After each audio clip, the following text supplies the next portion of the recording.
Chapter 23, Part 2 of 2. The Goatfoot God. Mona kept herself busy in the garden during the days that followed. The thing she was doing was a severe strain, and it was telling on her. It was one thing to stand by Hugh with Jelks beside her. It was another to go on day after day alone, knowing that he was experimenting all the time, and that Ambrosius was drawing steadily nearer. She was determined not to summon Jelks because she feared that his little business might tie itself into a knot if he were not there to attend to it, and then he would be without means of livelihood. She worked steadily at the long border leading out into the field, dug up by Bill's willing but inexpert efforts. It looked as if it had been shelled by heavy artillery. The gray, aromatic plants were going in one by one, and the sweet, sharp scent given off by their foliage as she handled them filled the air as she worked. She concentrated on her planting, knowing that from the contact she was making with the newly turned earth, she was drawing strength and stability. The great Earth Mother, feeling herself tended and served, responded, and virtue flowed from her. A shadow fell across the moist, warmed soil, and Mona looked up to find Hugh past and standing over her. "Where have you put my black dressing-up gown, Mona?" "It's hanging over the banisters." "Thanks." Mona knew that the thing she greatly feared had now arrived. She watched Hugh walking back towards the house, never turning his head, which was not his usual custom when he was leaving her. Unable to concentrate on the gardening any longer, she sat down on a pile of turf and lit a cigarette with fingers that trembled. She was not troubled about the outcome of the affair for herself. She had little or nothing to lose. It was Hugh she feared for. Would he stand the strain of what they were doing to him, or were they pushing him over the borderline into a breakdown? And were they, after all, upon the right track? The occult philosophy is a very tenuous thing, and there's not much to lay hold of when it comes to putting it into practice. Was it, after all, just intellectual chess, with no relation whatsoever to life, like the speculations of the schoolmen who debated how many angels could stand on the point of a needle? So far as she could see, Pan, if stirred up sufficiently, would come into action. Hugh's real nature would break through to the surface, never to be repressed again. But several problems presented themselves. Would the Pan in Hugh be strong enough to break through his inhibitions? And if it did, would Hugh's nature stand the strain, or would it split? And supposing the two sides of Hugh's nature became merged into harmony, and normality were restored, what would the resulting man have to say to her? Would he, being made normal, return whence he came to the life that was habitual to him, as Jelks had always declared? After all, this life at the farm with her was an absurd one for Hugh, with his position and resources. She was no mate for him, if he were normal. It was this realization that made her reluctant to yield to his advances. Hugh, normal, might, and probably would, be a very different person to the Hugh Paston she had learnt to know and like. Mona feared and distrusted Mayfair, having seen a good deal of its ways and works from the point of view of the underdog. Old-school ties stank to heaven in her nostrils after several unfortunate experiences. Mona's distrust was deep-rooted. From her point of view, she could not see what there was to do with Mayfair except exploit it and avoid its claws. She sat in the sun, smoking her cigarette down to the bitter end and burning her lips before she threw it away. She was a courageous creature and could have steered steadily through the breakers ahead had she had any sort of a chart or compasses. It was the absence of any sea mark by which she could lay her course that gave her anxiety. She knew the general direction, but she did not know where the water might be expected to shoal, and the channel would have to be kept accurately. But there are many worse sea marks than a star. She found herself picturing the sea of her metaphor, indigo in the darkness, flecked here and there with foam where it broke on the unseen rocks. Above her head was the night sky and the stars. The sunlight faded out, and Mona was alone with her vision. She could feel the boat of the soul that carried herself and another, reaching steadily on its tack. Then she put it about, and, and it paid off on the next long slant of the wind. The night was closing in, the wind freshening, and she thought of the master who had walked the waves in the storm. His comforting touch was not for her if she were following after the wild goat of the mountains. And then there came to her the vision of Pan with his crook, Pan as the shepherd, Pan with his pipes, the nether Apollo, the harmonizer. She saw him, shaggy and wild and kind, leading the creatures of the flock of Ishmael down to the gray and barren shore that lay ahead. And he held out his crook towards her over the dark waters, and she laid the course that would bring her to him, where he waited, the creatures of the flock of Ishmael. About his feet, creatures for whom there was no place in the world of towns and men. Somehow she knew that steering by that uplifted crook, she would come steadily through the churning white water that marked the unseen rocks. She held on her course fearlessly, even though she could hear the breakers closing in all around her. Then it seemed to her that the shepherd of goats rose up gigantic in the darkness, towering above her small boat, his slanting agate eyes gleaming and kindly. He was the keeper of all wild and hunted souls for which no place could be found in a man-made world, and she and he were running in under the shadow of his crook. They were coming down onto the fundamental realities of life which cannot be shaken, to which all things must come in the end. She began to feel safe and secure. Keeping her eyes fixed on the fundamental reality, let it be what it might, she felt certain that she would steer the right course. This was the real invocation of Pan, the surrender to bedrock natural fact, the return to nature, the sinking back into the cosmic life after the struggle to rise above it into an unnatural humanity. Animal is our beginning and animal our end, and our sophistications are carried on the back of the beast and will do ill to forget our humble brother. Uncared for, collar-gouged, and filthy, he takes his revenge in the spread of disease.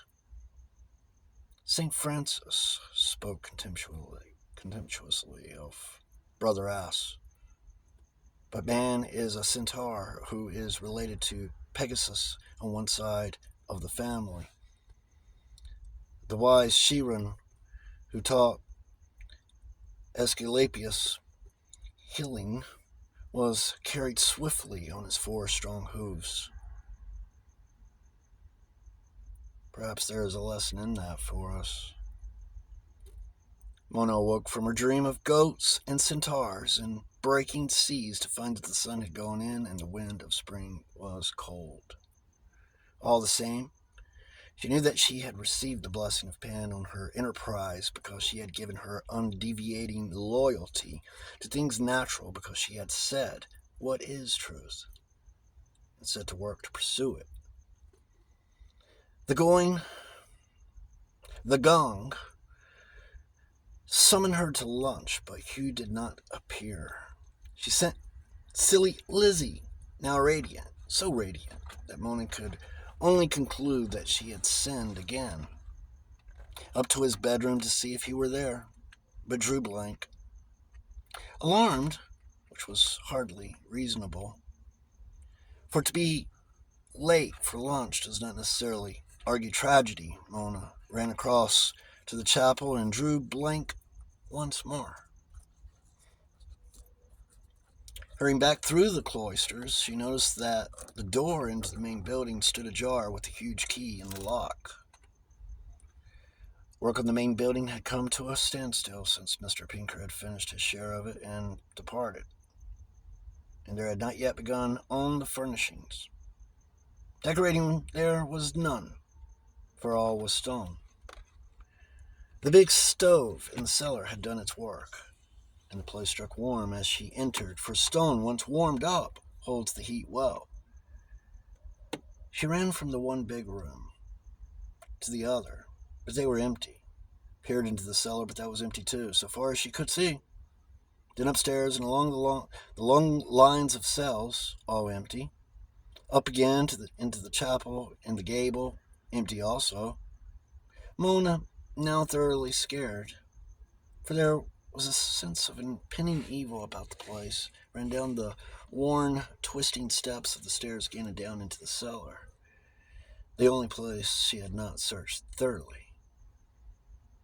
One of the cells that had probably been used as a coal bunker by the last tenants had a door to it, and the door was closed.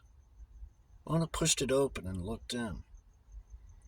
A single point of dim, blue flame flickered in the darkness, giving practically no illumination.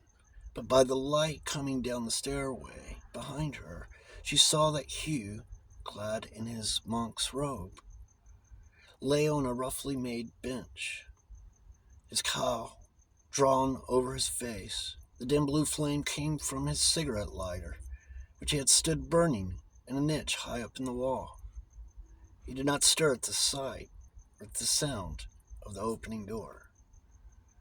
Anything might have happened in that airless cellar, with the closed door burning anthracite. Mona, terrified, pushed back the cowl from his face, and his eyes opened and looked up at her. This was how it should have been, he said, without moving. Then Mona knew that he had been deliberately living over again his life and death as Ambrosius in the hope of picking up the lost threads of memory. The atmosphere of doom was all about him, and it was this that she had felt as impending evil and danger, powerfully and definitely as only a trained mind could do it. He had created that atmosphere by his picturing, and she, being sensitive, had felt it. This was how it should have been, he had said. This was how the monk Ambrosius, meeting death in his sins, had pictured it.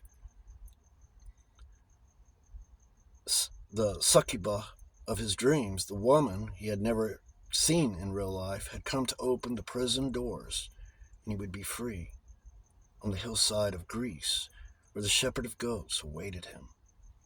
Mona took upon herself the personality of the dream woman, the succuba,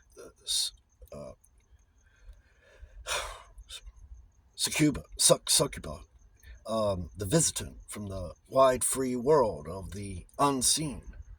She put out her hand and took his, knowing by the heat of his hand in hers how cold hers must feel to him. "Come," she said, and he rose. He followed her up the cellar steps, cowl over face, hands in sleeves. But at the top, he turned aside from the door. "I must call them also," he said, and went on up the winding stairs. She followed him, standing with her head just above the topmost step to watch what would happen. He passed down the long line of the empty cells, some doorless, some with rotting modern doors hanging on broken hinges, for Mr. Parker had been refused permission to work here, and Mona now saw why. Door by door, Hugh passed and called a name. Benedict, Johannes, Giles. One by one, he called the roster of the condemned monks, long since moldered to dust. Mona wondered what spirits reborn felt a sudden stir of memory within them, a nostalgia for the unseen. At the end of the passage, Hugh turned and came back towards her again, where she stood on the topmost step of the steep and winding stairs. He walked slowly, as befitted a churchman, a slow swing of the skirted gown keeping time to his stride. His hands, thrust into the wide sleeves, rested folded on the knot of his girdle. His cowl was pulled forward over his face as monks use when meditating. He came and stood before her, and looking up from below, she saw his face clearly for the first time. In the shadows of the hood, it looked dark and saturnine, indefinably different from Hugh Paston, and yet not Ambrosius. I am not the same man you have known, Mona. I am something quite different. So I see, said Mona in a low voice. He did not ask her if she minded, as Hugh would have done. He left her to take it or leave it, and in so doing accomplished his ascendancy over her. Do you realize what I am? He said. I am a churchman who has mastered the church. The church was made for man, not man for the church, Mona. She noticed that he did not say who has renounced the church, nor yet who has been cast out of the church, but who has mastered the church. He came closer to her. I shall never wear this gown again, he said. But there is one thing I mean to do before I put it off. He took Mona by the shoulders and held her at arm's length, staring down into her face, his own shadowed in the cowl. He began to speak in a low voice, as if communing with himself, heedless of his listener. I have seen you many times near, very near, but never quite. He paused. This is what I have always wanted to do. And he folded her in his arms. She stood for a while leaning against him, her face buried in the loose, harsh folds of the monk's robe. Stifled by them, but not caring to move. Look up, he said at length, and she raised her head. The dark hawk's face of Ambrosius, deep in its cowl, hung over her. This is what is forbidden me, he said, and that is why I am doing it. And he kissed her on the forehead. Then his hands dropped to his sides, and he stood back and looked at her, not as if to see how she had taken it, but as if he had done all he meant to do and had finished. He was perfectly calm, but there was a kind of still intensity about him, like the hush before a thunderstorm. Mona felt herself trembling. They stood face to face, neither moving, and she, looking up at the harsh-featured face in the shadow of the cowl, had a sudden feeling that the fantasy was real, and that they were back in the days of Ambrosius, risking all for love under the shadow of the terrible hand of ecclesiastical power. The man before her was a prince of the church, powerful, ambitious. He was risking everything that made life living more. He was risking life itself. To talk to her thus for a few stolen moments. And she, what was she risking? In the days of Ambrosius, she would have been burnt at the stake, In the days of the present, she was risking a very nasty, possibly a pretty dangerous experience at the hands of an unbalanced man whom she was deliberately inciting. She might even be risking life itself there in the empty building. Many murders have been done by men in the state Hugh Paston was in. Pan, in his most goat-like aspect, might appear, and if thwarted, might strangle her. I want to try to keep a level head as she gazed back into Hugh's gray-green eyes that regarded her with a fixed, unwavering stare. But under the influence of those fanatical eyes, she felt herself unconsciously slipping back into Ambrosius's century and finding in the renegade monk confronting her a man more magnetic and fascinating than any she had ever known. With an effort, she dragged consciousness back to the present. But the renegade monk came with it, and Mona found herself wanting to rouse the Ambrosius aspect of Hugh and find with him tremendous experiences of the emotions. That aspect of her which she had thought dead began to wake again. It must have shone in her eyes, for a strange look came into Hugh's for a moment. Then he, too, dragged himself back to the present. He gave a short laugh, thrust his hands into his wide sleeves after the manner of monks, and stepped back and away from her. "This won't do, Mona," he said. "You go on back to the house and wait for me there." "Aren't you coming?" she asked, startled, fear rising in her at the thought of what might be afoot in the empty building with Hugh prowling like a ghost. He shook his head. "No, I'm in the full tide of a catharsis, if you know what that is." "You've read psychoanalysis, haven't you, Mona?" "Well, I am abreacting my complexes. Leave me alone. I'll be all right. Don't worry. There's nothing to worry about." Mona turned away, and he shut the door. She knew she must leave him alone. There was nothing else to be done but to obey his instruction and not to worry what was beyond her power. Neither did she believe that there was nothing to worry about. What Hugh was going through might be truly cathartic, a purge of the soul, but it put a severe strain on the integrity of the personality, and she knew from jokes of things that happen in psychoanalysis that never get into the textbooks.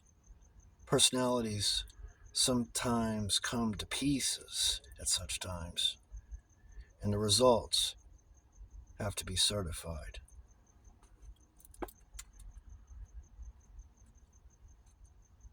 It's the end of chapter 23. Thank you for joining me. Dion Fortune's reading of the Goatfoot God.